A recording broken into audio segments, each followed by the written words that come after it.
Hi and welcome to the statistics and probability for data science and machine learning. मैं हूं फ़ाद हुसैन और उम्मीद करता हूं आप बहुत अच्छे मिजाज में होंगे। इस सेशन पे हम मेजर ऑफ पोजीशन को शुरू करेंगे, लेकिन मेजर ऑफ पोजीशन में जेड स्कोर जो हमारा फर्स्ट टॉपिक होगा उसमें जाने से पहले हमें नॉर्मल डिस्ट्रीब्यूशन पढ़ना होगा। तो ये पूरा सेशन जो है मेजर ऑफ पोजीशन की डेफिनेशन के बाद नॉर्मल डिस्ट्रीब्यूशन पर बेस करेगा। तो इससे प्रीवियसली जितनी वीडियो हैं बड़ी इंपॉर्टेंट है, जहाँ पर हमने सेंटर ऑफ टेंडेंसी जाना और सेंटर ऑफ टेंडेंसी के बाद हमने वेरिएशन को डिस्कस किया। तो वो तमाम वीडियोज़ मेरे यूट्यूब चैनल पर मौजूद हैं। आप फ़ाद हुसैन CS से मुझे यूट्यूब पर सर्च करके मेरे यूट्यूब चैनल के प्लेलिस्ट पर जाओगे और यहाँ पर डिफरेंट डिसिप्लिन्स की वीडियो सेपरेट प्लेलिस्ट के साथ मौजूद है। विद ईज़ आप इन तमाम चीज़ों को वॉच कर सकते हैं। इसके अलावा इसमें इस्तेमाल होने वाले content related material which mean presentation, slide या कोड, ये तमाम चीज़ें मेरे ब्लॉग fahadhusaincs.blogspot.com पे मौजूद हैं, जहाँ पर आने के बाद फ्री डाउनलोड करके इन चीज़ों को यूज़ कर सकते हैं। लिहाजा अगर आप मेरे चैनल पर नए और चैनल को सब्सक्राइब नहीं किया तो चैनल को ज़रूर सब्सक्राइब करें, ताकि अपकमिंग वीडियोज़ के हवाले से आपको बर वक्त जानकारी मिले, उसी तरह की नई चीज़ें आप आसानी के साथ सीख सकें। साथ ही साथ आप मेरे ब्लॉग fahadhusaincs.blogspot.com पे भी मुझे फॉलो कर सकते हैं, ताकि जब भी यहाँ पर कब कोड अपलोड किया जाए आपको इन्फॉर्मेशन मिलती रहे। तो सबसे पहले तो एक्चुअली हम ये समझते हैं कि मेजर ऑफ पोजीशन एक्चुअली है क्या। सो डेफिनेशन कहती है कि a measure of position determines the position of a single value. यानी अब हम अपने डेटा सेट में आइदर वो पॉपुलेशन का हो या फिर सैम्पल का हो, उसमें हम अपने सिंगल वैल्यू की पोजीशन देखना चाह रहे हैं। How? In relationship to the other values, यानी एक इंडिविजुअल वैल्यू दूसरे वैल्यूज के साथ रिलेशनशिप पे किस पोजीशन पे मौजूद है, आइदर इन अ सैम्पल या फिर population. Another definition in a very brief words, position of the individual value in a data set। यानी जब आप अपने डेटा सेट में किसी इंडिविजुअल वैल्यू की पोजीशन देखना चाह रहे हो या मालूम करना चाह रहे हो, तो उस कॉन्सेप्ट को हम मेजर ऑफ पोजीशन कह रहे होते हैं। तो अगर मैं अपने इस डेटा सेट की एग्जांपल को एक सिंपल वर्ड में सैम्पल कंसीडर करूं, तो मैं अपने सैम्पल की भी मेजर ऑफ पोजीशन मालूम कर सकता हूं, और अगर इसी डेटा सेट को मैं पॉपुलेशन कंसीडर करूं तो भी मैं इसके मेजर ऑफ पोजीशन मालूम कर सकता हूं। तो मेजर ऑफ पोजीशन मालूम करने के 4 तरीके हैं। पहला तरीका हमारे पास जेड स्कोर है, जिसको स्टैंडर्ड स्कोर कहा जाता है। सेकंड परसेंटाइल है, देन क्वार्टाइल्स है, and the last one deciles. तो फर्स्ट वन जेड स्कोर पर जाने से पहले हमें ज़रूर ये पता होना चाहिए कि एक्चुअली नॉर्मल डिस्ट्रीब्यूशन क्या है और नॉर्मल डिस्ट्रीब्यूशन किसे कहते हैं, इसकी क्या प्रॉपर्टीज़ है। लिहाजा मैं जेड स्कोर को बताने से पहले नॉर्मल डिस्ट्रीब्यूशन को इस कंप्लीट सेशंस पे बताऊंगा, और इस वीडियो में आप नॉर्मल डिस्ट्रीब्यूशन को बिल्कुल स्क्रैच से जान सकेंगे। तो वीडियो लास्ट तक देखें ताकि आप नॉर्मल डिस्ट्रीब्यूशन को बहुत अच्छी तरीके से समझ सकें। चलें जी, नॉर्मल डिस्ट्रीब्यूशन को समझने से पहले सबसे पहले हमें जानना होगा कि प्रोबेबिलिटी का क्या कॉन्सेप्ट है। तो वेरी ब्रीफ वर्ड्स, प्रोबेबिलिटी का मतलब है किसी चीज़ के होने के चांसेस, यानी चांसेस ऑफ द अकरेंस। कोई चीज़ होने के कितने चांसेस हैं, उस वर्ड को हम प्रोबेबिलिटी से इंडिकेट करते हैं। फॉर एग्जांपल, पहले एग्जांपल में हमारे पास कॉइन है, तो कॉइन को अगर मैं टॉस करूं तो या तो उसका रिजल्ट जो है यानी इवेंट हेड आएगा या फिर टेल आएगा। तो हेड आने के कितने चांसेस हैं, प्रोबेबिलिटी का फॉर्मूला ये होता है कि जिस इवेंट को आप मालूम करना चाह रहे हैं उनका काउंट और total number of the event कितने हैं। तो टोटल 2 हैं, तो हमने यहाँ पे 2 लिखा, और जिसको हम मालूम करना चाह रहे हैं वो 1 है, यानी हेड। तो 1 डिवाइड बाई 2 का मतलब है 0.5। तो 0.5 का मतलब ये हुआ कि 50% हेड आने के चांसेस हैं, और यही प्रोबेबिलिटी आपके टेल के भी हैं। एंड रिमेंबर कि प्रोबेबिलिटी की वैल्यू स्टार्ट होती है 0 से 1 तक, यानी इसकी वैल्यू या 0 है, 0 का मतलब है बिल्कुल ना होने के चांसेस, और 1 का मतलब है 100%, यानी इसी के होने के चांसेस हैं। अगर यही एग्जांपल हम डाइस पे कंपेयर करें तो डाइस के 6 इवेंट हैं, यानी 1 2 3 4 5 एंड 6। तो 1 आने के चांसेस 1/6 हैं, तो 2 के भी यही होंगे, 3 के भी यही, 4 के, 5 के, 6 के, सबके यही होंगे। तो इंडिविजुअली किसी के इवेंट की प्रोबेबिलिटी हो जाएगी 0.16, यानी 16% 1 आने के, 2 आने के, एंड 3 आने के, एंड सो ऑन आने के चांसेस हैं। कार्ड्स के हवाले से बात करें तो 52 कार्ड्स होते हैं। एक नंबर के कार्ड्स की प्रोबेबिलिटी 1 डिवाइड बाय 52 होगी, यानी विच मीन 0.19। ठीक है, यानी मैं 1% यहाँ पर कह सकता हूँ। अगर मैं राउंड कर लूँ तो ये 2% बन जाएगा कि किसी भी नंबर आने के चांसेस इस वक्त 2% है, या फिर 0.019। अब किसी भी ऑब्जेक्ट के, यानी जिसके आप प्रोबेबिलिटी मालूम कर रहे हैं, उस प्रोबेबिलिटी की आपने एक डिस्ट्रीब्यूशन बनानी होती है। डिस्ट्रीब्यूशन से मुराद ये है कि जितने भी नंबर्स ऑफ इवेंट्स मौजूद हैं, यानी अगर मैं डाइस की बात करूं तो डाइस में 6 इवेंट हैं। उन इवेंट्स को हम जब चार्ट के फॉर्म पर या विजुअलाइजेशन के फॉर्म पर डिस्ट्रीब्यूट करके दिखाते हैं तो उसे कहा जाता है प्रोबेबिलिटी मास फंक्शन या प्रोबेबिलिटी डिस्ट्रीब्यूशन। ठीक है। अब मास फंक्शन क्या होता है और डेंसिटी फंक्शन क्या होता है वो हम इस स्लाइड पे समझ जाएंगे। सबसे पहले तो हम डाइस को एग्जांपल में लेते हैं। तो डाइस के कितने इवेंट्स हैं, 1 to 6। तो 1 to 6 में हमने यहाँ पर लिख दिया आउटकम ऑफ द डाइस 1 2 3 4 5 6। और अब हम इंडिविजुअली सबकी प्रोबेबिलिटी मालूम करना चाह रहे हैं। तो अभी हमने देखा कि हर नंबर के आने के चांसेस 1/6 हैं। तो 1/6 1/6 एंड सो ऑन, और इन तमाम को जब आप सम अप करेंगे तो ये 1 के बराबर होगा। और अभी हमने देखा कि प्रोबेबिलिटी की वैल्यू 0 से लेकर 1 के दरमियान होती है। तो इस वक्त जो आउटकम्स की वैल्यूज यहाँ पे लिखी गई हैं फ्रॉम 1 to 6, इसको म्यूचुअली एक्सक्लूसिव इवेंट कहा जाता है। यानी ऐसे इवेंट्स जिनका आपस में कोई ताल्लुक ना हो, यानी 1 का 2 के साथ कोई स्ट्रांगली बाउंडिंग यहाँ पे नहीं है। जब आप डाइस को रोटेट करेंगे तो 1 की अपनी प्रोबेबिलिटी है, 2 की अपनी प्रोबेबिलिटी है, और उनमें से कोई भी आउटकम आ सकता है। तो हम इसे कहेंगे म्यूचुअली एक्सक्लूसिव इवेंट।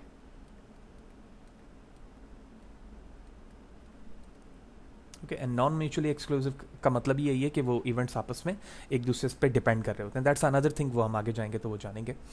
अब जब हम इस प्रोबेबिलिटी डिस्ट्रीब्यूशन को जो हमने यहाँ पे बनाई है, दैट्स कॉल्ड का प्रोबेबिलिटी डिस्ट्रीब्यूशन सिंपल। ठीक है, ये प्रोबेबिलिटी डिस्ट्रीब्यूशन की पूरी टेबल है जो हमने यहाँ पर बनाई हुई है।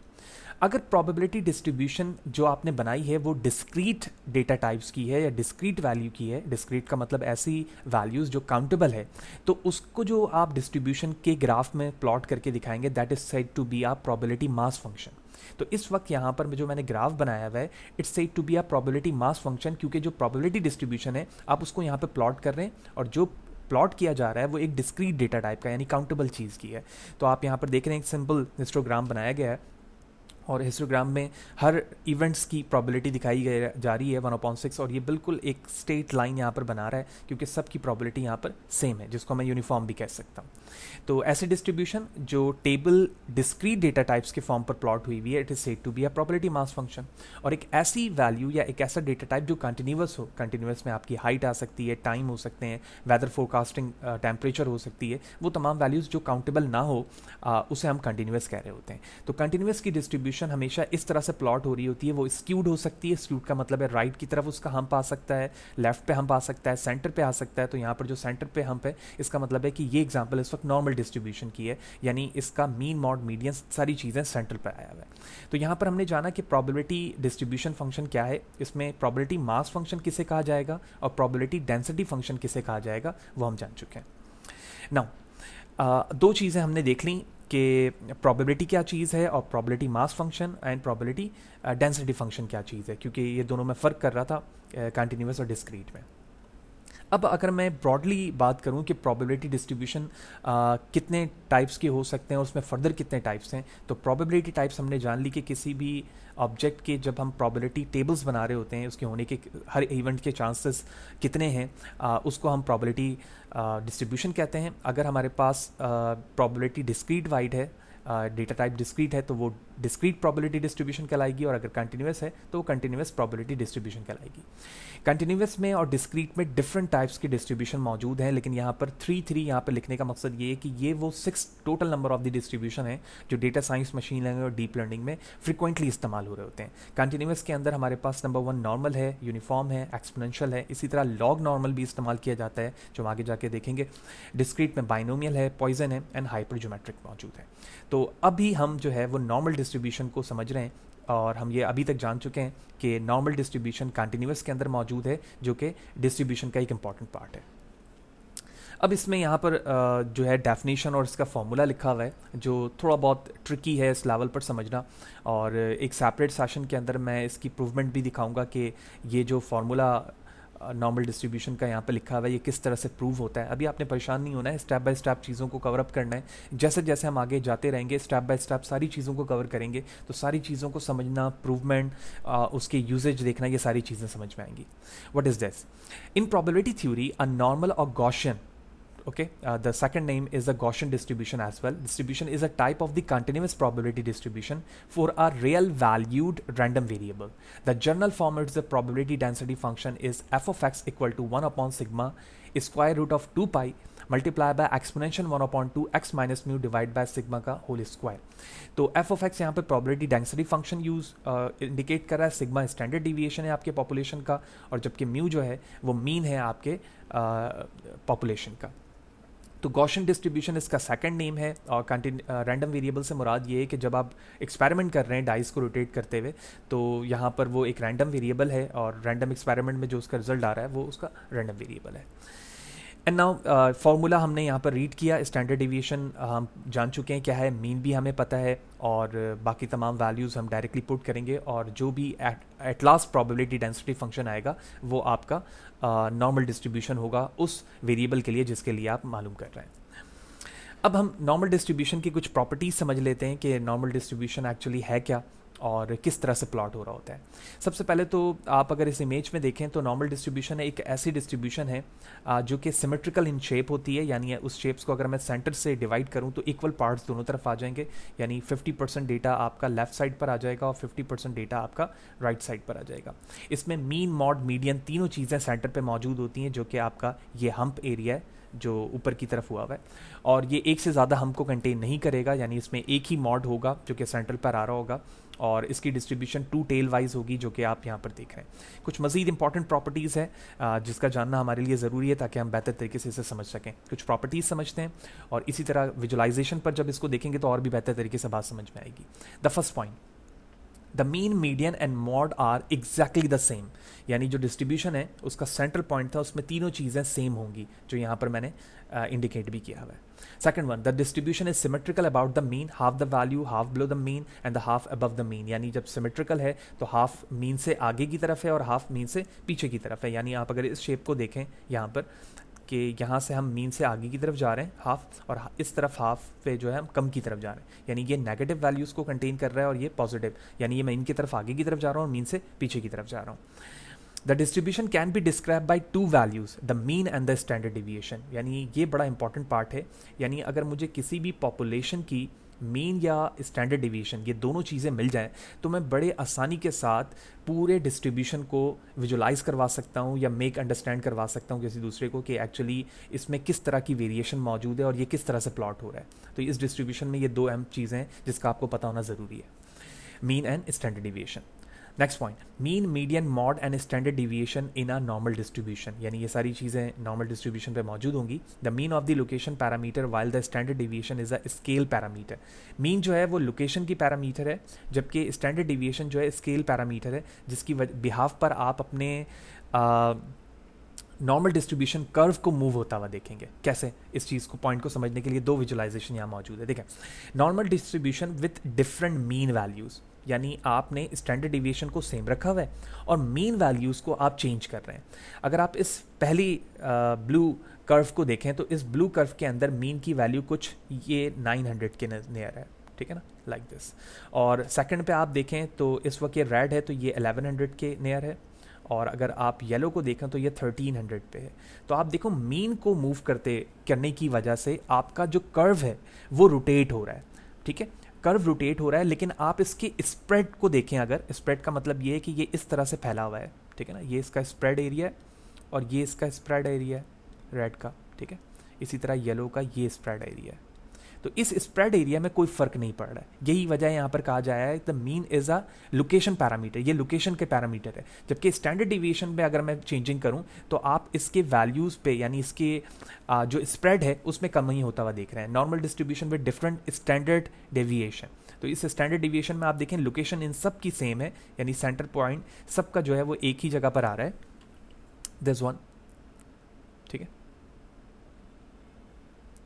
लेकिन आप इसके हाइट में और स्प्रेड होने पर फ़र्क देख रहे हैं, क्योंकि अगर आप इस पॉइंट से येलो को देखें तो ये काफ़ी स्प्रेड है, इस पॉइंट से रेड को देखें तो ये कम है, और इस पॉइंट से इसको देखें तो ये चीज़ कम है। इसी चीज़ को हम नॉर्मल डिस्ट्रीब्यूशन के इंपॉर्टेंट प्रॉपर्टीज़ पे डिस्कस करते हैं ताकि जिस तरह की डिस्ट्रीब्यूशन हमारे सामने प्लॉट हो और हम किसी दूसरे डिस्ट्रीब्यूशन से उसको कंपेयर कर रहे हो तो हम आसानी से समझ सकें। इसी चीज़ को नीचे भी बताया जा रहा है, the mean determine where the peak of the curve is centred, increasing the mean move the curve right while decreasing the mean the curve left, यानी जिस तरह से इंक्रीज किया जा रहा है तो वो राइट की तरफ जा रहा है और डिक्रीज किया जा रहा है तो लेफ्ट की तरफ। Normal distribution with different means में the standard deviation stretch or skews the curve. A small distribution, a standard deviation result is a narrow curve, while the large is a standard deviation lead to the wide curve. यानी जिस तरह से आप standard deviation को बढ़ाते जाएंगे spreadness बढ़ेगी, और जिस तरह से SD को यानी standard deviation को आप कम करेंगे उसी तरह से वो कम होती जाएगी. तो होपफुली आपको ये बातें समझ में आ गई होंगी कि नॉर्मल डिस्ट्रीब्यूशन क्या है, इसका फॉर्मूला क्या है, और इसकी बेसिक प्रॉपर्टीज़ क्या है, और उसका शेप क्या है, यानी ये किस तरह से शो होता है. अब हम कोशिश करते हैं कि एक्सेल में कुछ डेटा सेट को यूज़ करें, और उस डेटा सेट को यूज़ करते हुए डमी डेटा सेट को यूज़ करते हुए हम एक नॉर्मल कर्व बनाएं, ताकि हमें पता हो कि हम एक्सेल के ज़रिए से एक नॉर्मल डिस्ट्रीब्यूशन कर्व कैसे प्लॉट कर सकते हैं. तो let's jump to the excel. Okay, excel की फाइल पर मैं मौजूद हूँ. हम सबसे पहले एक वेरिएबल रैंडम बनाते हैं और इसका प्रोबेबिलिटी डेंसिटी फंक्शन हमने देखा था. नॉर्मल डिस्ट्रीब्यूशन के लिए वर्ड इस्तेमाल हो रहा है क्योंकि यहाँ पर जो वेरिएबल है वो हमारा कंटिन्यूस है.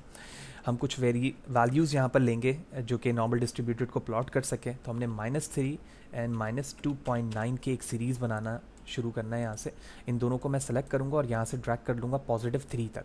तो इस तरह से हम सीरीज़ अगर बनाएं तो ये काफ़ी बन गई. हमें -2 के डिफरेंस के साथ, यानी माइनस के डिफरेंस के साथ चाहिए. तो not, it's a -2.9. Okay, selection again and drag.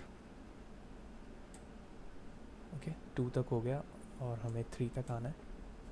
Once more, that's it. Okay, उसके बाद जो प्रोबेबिलिटी डेंसिटी फंक्शन है, ये मालूम करने का जो फॉर्मूला है हमारे पास वो है नॉर्मल s डॉट डिस्ट. तो n normal dot s dot dist. उसके बाद हम ब्रैकेट ओपन करेंगे. तो इसकी 2 वैल्यूज़ हैं. आप देख रहे हैं क्यूमुलेटिव सम आप यहाँ पर मालूम कर सकते हैं, लेकिन हमें क्यूमुलेटिव नहीं चाहिए बल्कि हमें डिस्ट्रीब्यूशन फार्मूला चाहिए. तो इस बेस पर हम s डॉट डिस्ट लिखने के बाद सबसे पहले पैरामीटर में हम अपने फर्स्ट वैल्यू को बताएंगे, और इसी तरह जब आप कॉमा प्रेस करेंगे तो 2 आपको ट्रू फॉल्स वैल्यूज़ मिलेंगी, जिसमें क्यूमुलेटिव डिस्ट्रीब्यूशन है जो एक अलग कॉन्सेप्ट होता है, हम आगे जाके देखेंगे. लेकिन इस वक्त हम प्रोबेबिलिटी डेंसिटी फंक्शन मालूम करना चाह रहे हैं इसकी. तो मैं यहाँ पर फॉल्स लिखूँगा और उसके बाद ब्रैकेट क्लोज कर दूंगा. तो इस बेस पर जो x की वैल्यू थी उसकी प्रोबेबिलिटी डेंसिटी फंक्शन यहाँ पर निकल कर आ गया. तो हम इसमें डबल क्लिक कर देंगे ताकि ये तमाम वैल्यूज़ यहाँ पर फिलअप हो जाए और हर एक इंडिविजुअल वैल्यू की प्रोबेबिलिटी डेंसिटी फंक्शन निकल कर आ जाए. इसके बाद बैल शेप बनाने के लिए, which mean normal distribution curve बनाने के लिए, आप इंसर्ट पर आएंगे और चार्ट्स के इस ऑप्शन पर क्लिक करेंगे. तो यहाँ पर आपको एक कर्व ऑप्शन मिलेगा. इस कर्व पर क्लिक करें, यहाँ से आप कलर चेंज कर लें और भले से आप इस सेंटर वैल्यूज़ को यहाँ से हटा दें ताकि आपको कर्व प्रॉपर्ली दिखे. मैं थोड़ा जूम कर रहा हूँ. तो इस तरह से आपकी वैल्यूज़ का नॉर्मल डिस्ट्रीब्यूशन यहाँ पर एक्सेल पे रेडी हो चुका है. नॉर्मली हम नॉर्मल डिस्ट्रीब्यूशन कर्व को सिर्फ ड्रॉ नहीं करते बल्कि अपने प्रॉब्लम को सॉल्व करने के लिए उन फार्मूलाज को इस्तेमाल करते हैं, जैसे मैंने यहाँ पे यूज़ किया है PDF के लिए. तो एक हमारा नॉर्मल डिस्ट्रीब्यूशन होता है और एक हमारा स्टैंडर्ड नॉर्मल डिस्ट्रीब्यूशन होता है. तो इस वक्त जो ये बैल शेप है, ये स्टैंडर्ड नॉर्मल डिस्ट्रीब्यूशन के बिहाफ पर हर एक इंडिविजुअल वैल्यूज़ की प्रोबेबिलिटी बता रही है कि इस नंबर के होने के चांसेस इस प्रोबेबिलिटी बेस पर क्या है. तो होपफुली आपको ये बात समझ में आ गई होगी कि किसी भी रैंडम वेरिएबल के एक्सपेरिमेंट पर हम बैल शेप कर्व एक्सेल पे कैसे बना सकते हैं, और आइदर अगर हमारे पास कोई क्वेश्चंस आते हैं प्रॉब्लम के तो उसको सॉल्व करने के लिए प्रोबेबिलिटी डेंसिटी फंक्शन के इस फॉर्मूले को यूज़ किया जाता है जो हमने स्टार्टिंग पे भी देखा था, और इस बेस पर हमें एक वैल्यूज़ मिल रही होती है जो आपको उसकी प्रोबेबिलिटी बता रही होती है. And the last thing is standard significance of the standard distribution, normal distribution. ये क्या चीज़ है? देखें, अभी तक हमने नॉर्मल डिस्ट्रीब्यूशन कर्व को देखा और हमने ये जाना कि किस तरह से इसमें वैल्यूज़ स्प्रेड होती हैं और किस तरह से बैल शेप नैरो होता है, यानी role of the mean and role of the standard deviation. और हमने यही प्रॉपर्टीज़ में भी देखा कि अगर मुझे मीन और स्टैंडर्ड डिविएशन पता चल जाए तो मैं पूरे पॉपुलेशन के हवाले से बता सकता हूँ, उसके डिफरेंट प्रॉब्लम को सॉल्व कर सकता हूँ कि ये डिस्ट्रीब्यूशन किस तरह की है और right prediction according to the empirical rule क्या हो सकते हैं. तो significance of the normal distribution पे जो इंपॉर्टेंट कॉन्सेप्ट आता है वो है एम्पेरिकल रूल. एम्पेरिकल रूल का मतलब ये है कि जो आपका नॉर्मल डिस्ट्रीब्यूशन होता है उसके सेंटर पे हमारा मीन होता है पॉपुलेशन का, और उसके बाद एम्पेरिकल रूल ये कहता है कि जो हमारा फर्स्ट स्टैंडर्ड डिविएशन डिफरेंस है बोथ साइड, यानी पॉजिटिव साइड भी और नेगेटिव साइड भी, यानी इसका मतलब ये हुआ कि अगर मैं इसको प्लस स्टैंडर्ड डिविएशन कह रहा हूँ और इसे माइनस स्टैंडर्ड डिविएशन कह रहा हूँ तो ये 1 क्या है, ठीक है. और इसी तरह मैं सेकंड पॉइंट को अगर प्लस का 2 स्टैंडर्ड डिविएशन कह रहा हूँ और इसे माइनस का 2 स्टैंडर्ड डिविएशन कह रहा हूँ, तो ये 2 डिफरेंस हो गया, और ये थर्ड का प्लस 3 स्टैंडर्ड डिविएशन डिफरेंस हुआ, और ये माइनस का 3 स्टैंडर्ड डिविएशन हुआ। तो ये इंपैरिकल रूल है, यानी फर्स्ट पार्ट में राइट साइड पे 34% और लेफ्ट साइड पे 34% है, और इन दोनों का सम बराबर हो जाएगा 68.27 पॉइंट्स फॉर्म के साथ, क्योंकि यहाँ पे मैंने परसेंट के फॉर्म पे लिखा है। तो फर्स्ट इंपैरिकल रूल यह कहता है कि फर्स्ट स्टैंडर्ड डिविएशन में 68% वैल्यूज होती हैं ये, जबकि सेकंड के अंदर अगर बात की जाए तो सेकंड में प्रीवियस का सम भी आ गया और इसका अपना गैप भी आ गया, तो इसके अपने गैप में 13.5 एंड 13.5 है। तो इस बेस पर सेकंड स्टैंडर्ड डिविएशन में नॉर्मल डिस्ट्रीब्यूशन में 95.45 होते हैं, जबकि third standard deviation both side पे हमारे पास 2.35 है और यहाँ पे भी 2.35 है, तो इनका सम हो गया 99.7 या 99.73। और जो 3 वैल्यूज़ लास्ट में बचती हैं उसको 2 से डिवाइड करके हम यहाँ पर दोनों को लिखते हैं, क्योंकि 0.15 और 0.15 है, जिसको नॉर्मली एरर्स के लिए हैंडल किया जाता है, और ये एरर्स हम उस वक्त हैंडल कर रहे होते हैं जब हम हाइपोथेसिस टेस्टिंग के अंदर इन्हें डिस्कस कर रहे होते हैं। तो ये इसका इंपॉर्टेंट सिग्निफिकेंस है। इस सिग्निफिकेंस के मुताबिक हम नॉर्मल डिस्ट्रीब्यूशन पे अपने डेटा को डिस्ट्रीब्यूटेड वे पे देखते हैं और इन डिस्ट्रीब्यूशन के मुताबिक अपने प्रॉब्लम को सॉल्व करते हैं। एक एग्जांपल करते हैं ताकि ये बात हमें समझ में आ जाए। फॉर एग्जांपल हमें एक प्रॉब्लम दी जाती है और उस प्रॉब्लम में कहा जाता है कि आपके जो मीन वैल्यू है वो 70 है, तो मैं इस 70 को इस तरह से भी लिख सकता हूँ क्योंकि ये पॉपुलेशन मीन है, और स्टैंडर्ड डिविएशन जो हमारा है वो है फॉर एग्जांपल 2, ठीक है। तो ये स्टैंडर्ड डिविएशन वैल्यूज़ हो गई।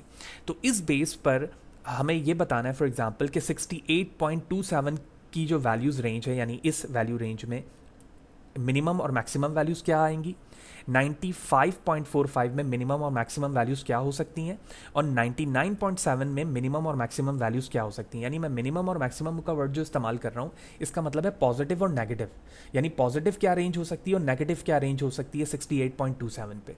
तो इसको लिखने का तरीका कुछ यूँ होता है, जब हम नॉर्मल डिस्ट्रीब्यूशन पे शो कर रहे होते हैं, यानी मैं एक्स बार लिखूं या म्यू बार लिखूं, तो एक्स बार लिखने का मतलब ये है कि मैं सैम्पल की बात कर रहा हूं, म्यू के मतलब ये है कि मैं पॉपुलेशन की बात कर रहा हूं। तो अगर मैं फर्स्ट रूल पे अप्लाई करना चाहता हूं तो मैं इसे लिखूंगा x plus minus 1 standard deviation. तो इसका मतलब ये हुआ कि मैं इस स्टैंडर्ड डिविएशन की जगह उसकी वैल्यू लिखूंगा और फिर मीन के साथ उसका डिफरेंस लिख दूंगा। तो मीन यहाँ पर 70 है, तो अगर मैं 68.27 के लिए ये काम कर रहा हूँ तो इस वक्त हमारे पास मीन है 70, और अगर मैं नेगेटिव साइड पे देखूँ तो नेगेटिव साइड एस डी है 2, तो मैं 70 से एक सब्ट्रैक्ट कर दूंगा, 2 सब्ट्रैक्ट कर दूंगा, तो ये 68 हो गया।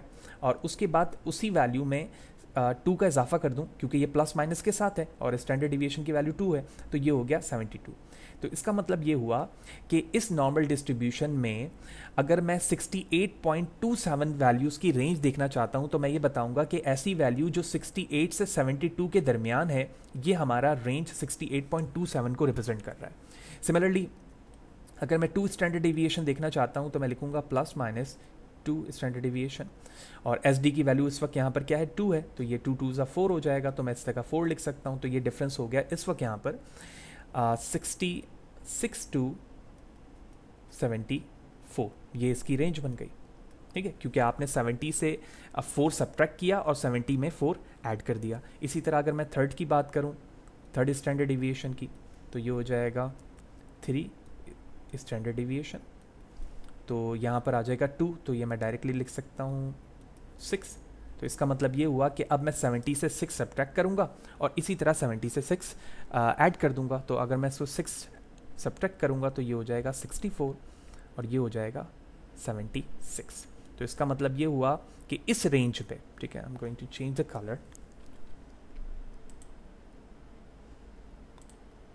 इस रेंज पे ये यहाँ से जो यहाँ तक की वैल्यूज़ की रेंज थी, इसमें हमारे पास जो वैल्यू की रेंज है वो 68 इस तरफ है और 72 इस तरफ है, जबकि इस रेंज के मुताबिक हमारे पास मिनिमम और मैक्सिमम वैल्यूज़ की रेंज जो आ रही है वो आ रही है 66 एंड 74, जबकि इस रेंज के मुताबिक हमारे पास वैल्यूज़ 64 से 76 के दरमियान आ रही है।